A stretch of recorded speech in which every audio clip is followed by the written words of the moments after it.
All right, let's jump in to box plots, dot charts, and descriptive statistics. So first we'll talk about box plots, which are plots of the 5-number summary, dot charts, and then some more ways to summarize data. So first, let's look at a single box plot and just recall some definitions. Box plots are plots of the 5-number summary, which is the minimum, first quartile, median, third quartile, and max. They're typically used to compare distributions across factors or to identify outliers, or both. So for a single variable, the pseudocode is you run box plot and input the variable. And there will, of course, be all kinds of options for making the box plot pretty. So let's just load the class data and attach it. And I want to make a box plot of high school class. So the simplest box plot you might make would just look like this. I put a title, box plot summary, high school class and size. So here you have the min, the first quartile, the median, the third quartile, and actually there's an outlier identified. So let's see if we can figure out a little bit more about how that outlier here is identified. So the first thing you should do is read help of box plot and help of box plot .stats. So what's box plot do? Here you can use formulas and you'll find different other arguments. The main argument to understand how the outlier is identified is range. So the range determines how far the whiskers extend out from a box. If range is positive, the whiskers extend to the extreme data point, which is no more than range times the inner quartile range from the box. Typically, this value is 1.5, the number of inner quartile ranges that we extend from the edge of each box. Okay. So if you read boxplot.stats, this is a function that creates the statistics that boxplot works with. So this is a little simpler function. So here you'll notice I have just a few arguments. Boxplot.stats takes a vector and coefficient. This determines how far the plot whiskers extend out from the box. So this is so when you specify range in the boxplot function, it passes it to coefficient when it creates the boxplot.stats. And you'll notice here the default value is 1.5. Okay, let's construct a box plot with some of this stuff identified so we can better understand what all of this stuff is. So here I'm going to construct a box plot, and I've suppressed my y-axis plotting because I want to add labels in a moment. The first thing I want to do is get the 5-number summary, and boxplot.stats will do that. And if you run summary, you'll notice it gives you some stuff. So here's the min, first quartile, the third quartile, or the first quartile, the median, the third quartile, and this is the max after the outlier 1127 has been removed. So you'll notice I have this outlier here, that's going to be 1127. So it's best for me just to draw this plot, and I'll show you. Remember the axis function. If not, go reread that. So I'm going to draw axes at summary string stats. So I'm going to draw tick marks at 1, 94, 206, 447, and 865. I'm going to label them min, Q1, median, Q3, max. So I just did this, min, Q1, median, Q3, max. And now I'm going to plot outlier cutoff. So outlier cutoff, let's just create it here. What is this doing? This is taking summary string stats, so that's 447. So it's taking the fourth element of summary string stats, so 447. What is that? That's the third quartile. Plus 1.5, and this gets the third quartile and the first quartile. So that's the length of the box. The box always plots first and third quartile. I'm going to take the third quartile and I'm going to add 1.5 interquartile ranges. So I'm going to take Q3 minus Q1, multiply by 1.5, and add that number to Q3. And that's going to give me an acceptable data range, so to speak. So for example, drawing some labels, you can read the help file for what p-adjust does, and color, and so on. But what did I do? Here I've added this number, Q3 plus 1.5 IQR. So this is the range of the data that will be anything less than this will be determined to be a non-outlier. And here I've drawn this line for this to indicate, sometimes this line is drawn in some box plots. This indicates non-outlier data. So you'll notice the whisker extends to the largest non-outlier, and the minimum extends below to the largest non-outlier in the lower tail. So here, how would we construct the acceptable data range for the bottom of the data? We would take Q1 minus Q3, so we would take 1.5 IQRs, and we would subtract that number from Q1. And you can imagine the acceptable data range is somewhere down here off the chart, so I didn't draw it. Okay.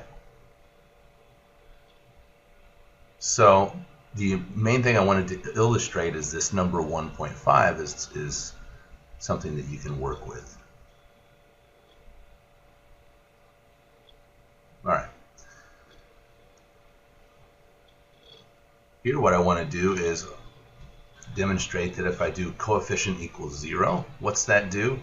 It doesn't identify any outliers and plots them. So the whiskers then extend to the actual max and min. They don't try to trim any outliers. So if you read what this does, summary now says my min is 194, my median is 206, my third quartile is 447.5, and my max is my true max 1127. And that's because I put coefficient equals 0, read the help file, and that will tell you that it's not going to trim any outliers. So coefficient could be 1.5, 2, 3, and so on. Just drawing a picture for what we actually plotted. Now here I have min, Q1 median, Q3 max.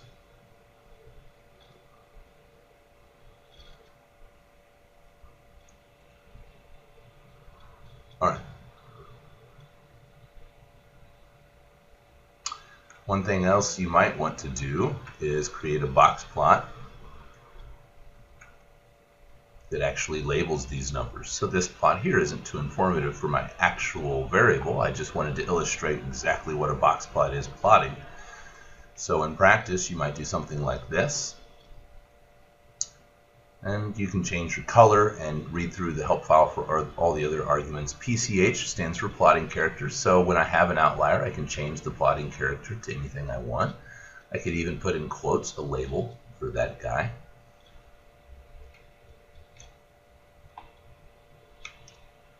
And what is summary? It's again getting the summary from the boxplot.stats. And I've just added the values here.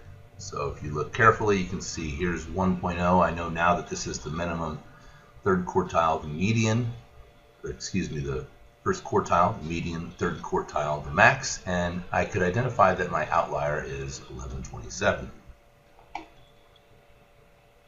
Okay, so read through the help file and find out more how you can tweak the appearance of a box plot. So the most powerful thing that we do with box plots are we construct side-by-side box plots to graphically display how a variable changes across levels of factors. So side-by-side box plots, like I said, are useful for comparing distribution. The option conf stands for confidence interval, and this constructs a confidence interval for the median across factors. And so this can be interpreted as if the confidence intervals don't overlap, we might believe that the medians are different. So it's a quick way to do a hypothesis test if the medians are the same versus the medians are different. So here's the pseudocode. So box plot, just like the linear model function, says I can take the variable, my response variable that I want to construct my box plots of, and I can create those box plots according to a factor or levels of the factor. And then you say you have to input the name of your data set. And the argument that we might look at a little bit is this conf equals true, which will give us confidence intervals for the median. Let's look at an example. So here I have text sent by class. I've attached my data set, so I don't need to say data equals my data. And you'll notice what that did. It automatically constructed a box plot on the y-axis is text sent. So if I wanted to add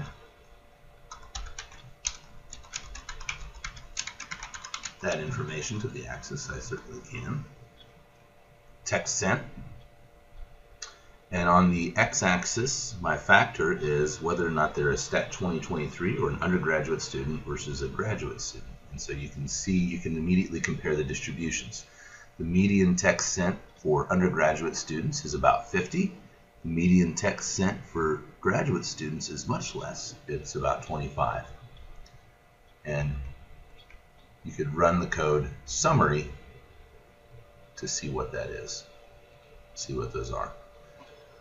What I might do if I really wanted to compare these two distributions would be this. So this notch here gives me a confidence interval for the median. Remember, so the idea is there's a population out here. I just have a sample, so the population median, the population parameter for the median is somewhere between this value and this value.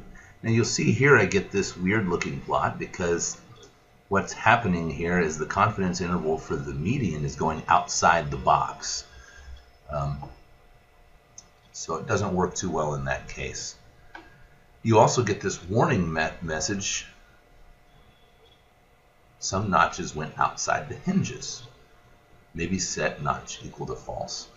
So another important note is that this confidence interval that's computed assumes that the sample sizes are large enough. So it's based on some large sample results. So you have to be a little bit careful. You probably want n is 30 from each group to trust these confidence intervals.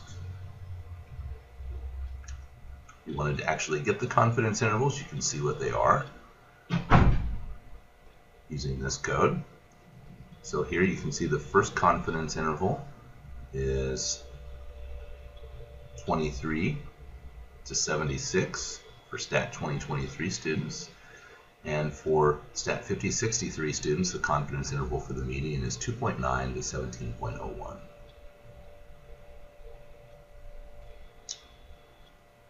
Let's make another one. Here's a box plot of introversion level.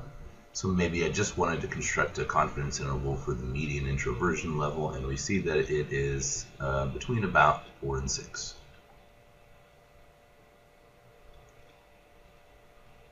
So I can even do two factors at the same time. So I have class, which is STAT 2023, and STAT 5063, and I also have genders, females and males. So if you look at all possible combinations, now I have 4 total levels.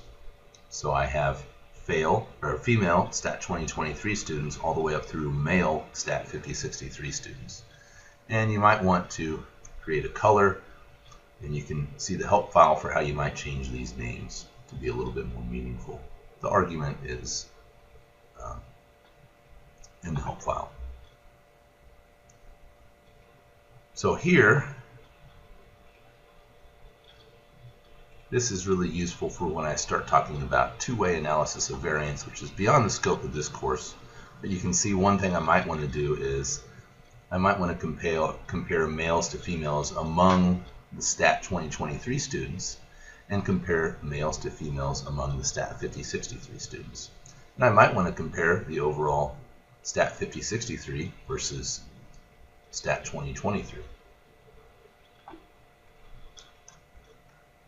All right, let's look at dot charts briefly.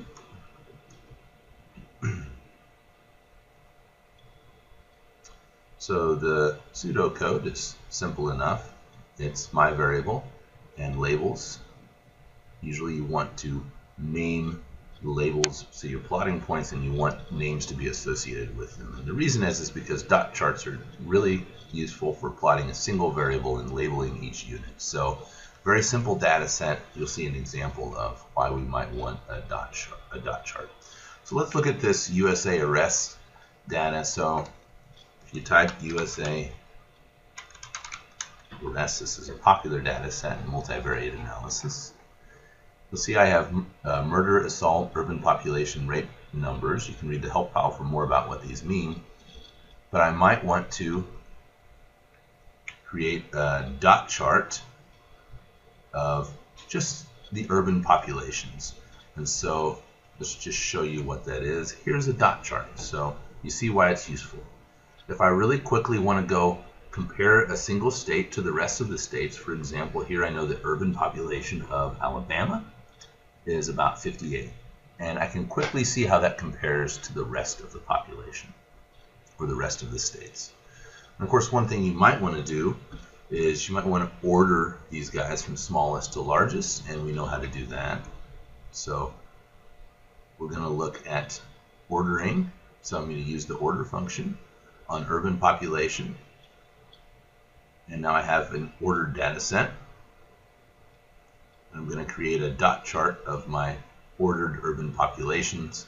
And again, make sure in this line of code, labels, I want to make sure I put row names of my ordered data set, not my original data set.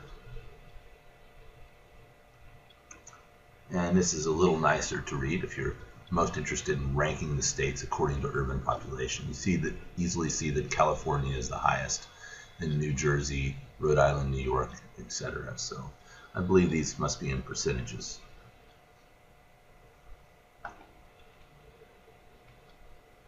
And let's talk a little more about summary statistics. So the main function that you want to use is the summary function. You could also use the summary by in the do by package, and also sometimes it's useful to use the aggregate function. So summary is an extremely popular and important function that works on all kinds of objects, not just data sets. So you'll even see, for example, if you fit a linear model or an analysis of variance, you can run summary of linear model output and things like that. So it's not limited to summarizing data. So here's the pseudocode.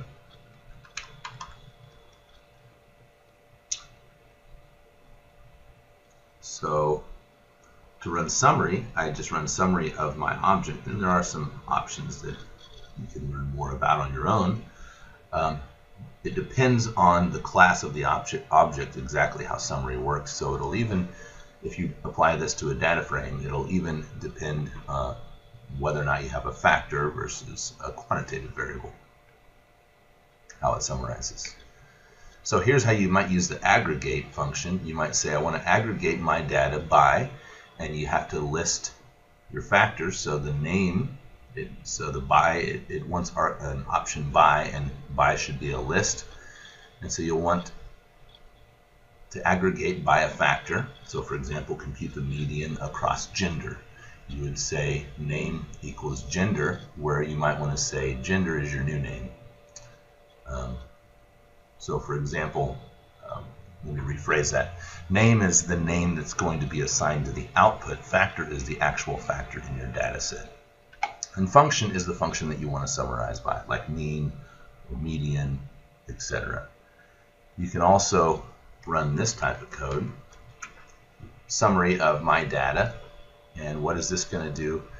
Factor.variable equals value. So this is really going to directly pick off all of the guys in your data set where the factor variable takes on a value. So for example, it could be gender equals female, and then you'll have just females, and then you can run summary on just females. So not that hard to subset our data accordingly if we just want to use the summary function in this way. All right, let's look at running this guy. So you'll see if I run summary of class data, remember class data contains factors and it contains quantitative variables, and so on. So summary is a pretty smart function. It works on data frames pretty well. So if I run summary of class data, you'll see that it knows that gender is a factor. So the way that you might want to summarize gender is females and males. You would just count. Class is another factor. This is students were either from a 2023 class or a 5063 class, and so it counts those. It knew that high school class was a quantitative variable, so it thought the best summary here is the 5-number summary, and here we see it. And text sent, and so on. If we wanted to use this type of code here, what is this doing? This is going to go get a summary, but I'm going to tell it to summarize only the class data when gender takes on value male. So this code here, if you run this inner line, just says just go look at the males, okay? And then summary, I'm going to do a summary of this data set. So it will do, I can do that for males and similar code for females. And I can look at my male summary and I can look at my female summary. So I might use this if I wanted to compare high school class size. For example, the median among females was 200. And the median high school class size among males was 232. So I can look at all of these different 5-number summaries pretty quickly across males and females. I can also use the aggregate function, or aggregate. And again, you should read the help file for all functions, but it'll tell you it has only a few main arguments. You can read what they are. But here I want to aggregate. So the first argument is our object. I want to aggregate this data set, my class data, variables 3 through 6. So what are those? 1, 2. This is high school class text sent, text received, and Facebook time. So these 4 continuous variables. And if you read the help file, aggregate wants the argument by to be a list of grouping elements. So here, list class is going to be the name for the output. The variable in my data set is capital C, class. And I can also tell it to aggregate by class and gender at the same time, or 3 or 4 or more factors. So this will get my 4 total levels of my factor and aggregate and then compute the mean. So let's see what it does. So for example, it aggregated by class and gender. Notice the lowercase c, that's because this is the name for the output. Capital C, that's the actual name of the factor in my data set. Okay, so it aggregated by class, 2023, 50, 63, and by gender. So now I have 2023 females, 50, 63 females, 2023 males, 50, 63 males. Okay, and I've gotten, what did I do? The function that I pass through aggregate can be any function in R. This can even be a function that you create. So here, I just wanted to compute the mean. So now I can easily look at the mean high school class time among stat 2023 females, or the mean high school class size, excuse me, I think I said time. And I can compare that group to males and so on. So I can compare all of these different interesting things. You'll see text receive, graduate female students didn't receive very many texts on average. So you can make interesting statements like that.